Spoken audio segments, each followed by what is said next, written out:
এক চাইনিজের সাথে নাকি এক বাঙালির অনেক বন্ধুত্ব, এত সুসম্পর্ক দুইজনার, কিন্তু কেউ কারো ভাষা কিচ্ছুই বোঝে না, কিচ্ছু বোঝে না, কিন্তু দোস্ত আন্তরিকতা হয়ে গেছে। হজে গেলে এটা খুব হয়, মক্কা মদিনায় গেলে হয়, চেনা নাই জানা নাই কিচ্ছু জানে না, কিন্তু আমার ইমানদার ভাই তারে খেজুর খাওয়ায়, দুইজন মিলে অনেকক্ষণ ধরে গল্প করছে। হ্যাঁ ভালো আছিস ভাই, তোর বাড়ি কোন জায়গায়, ও বলতেছে ওর ভাষায়, ঘানার ভাষায় আগু গুগু আগা। এই তো দুইজন মিলে বাপরে গল্প, কি বুঝলেন, ইমানের দাবিতে সব বুঝে হালাইছে, ঠিক কিনা? এখন ওই চাইনিজ দুইজনের মধ্যে বন্ধুত্ব, তো চাইনিজের ভাষাটা কিছুই বোঝে না। তো একদিন শুনছে চাইনিজ খুব অসুস্থ, আইসিইউর পর্যায়ে চলে গেছে, নাকে মুখে অক্সিজেন লাগানো।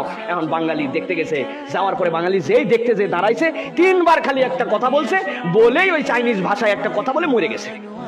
ও চিন্তা করলে এতদিন মরার সময় পালো না, আমি গেলাম আর দেখার সাথে সাথে বললো, ওর বুকের ভিতরে দুঃখ কষ্ট জ্বালা, আরে অনেক কষ্ট করে মনে করে রাখছে যে তিন শব্দের তিনটা কথা বলে ও এখানে মরে গেছিল। আইসে একজনকে বলছে, ভাই না চাইনিজ ভাষা এখানে কে জানে ভাই? কই কেন?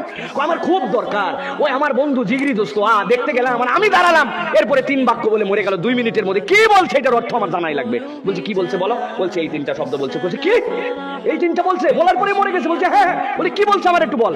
বলছে যে দোস্ত আমার অক্সিজেনের পাইপের মধ্যে সরে দাঁড়া, আমার অক্সিজেনের পাইপের মধ্যে সরে দাঁড়া, আমার অক্সিজেনের পাইপের মধ্যে সরে দাঁড়া।